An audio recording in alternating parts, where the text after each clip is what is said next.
আসসালামু আলাইকুম। আপনাদের মাঝে আবারও হাজির হয়েছি। শেষ একটি নামটা ছিল 18, এই নামটা খুব সহজে আমরা দেখব। প্রথমে আমরা 1, 2 করে লিখে ফেলি। 1, 2, 3, 4, 5, 6, 7, 8, 9, 10। এরপর আমরা 8 এর অন্তে লিখব। 8 একে 8, 08 লিখব এখানে।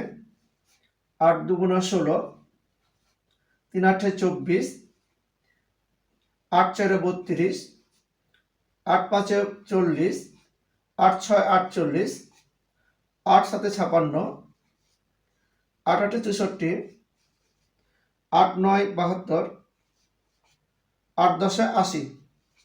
এখন আমরা প্রথম দুইটা যোগ করব।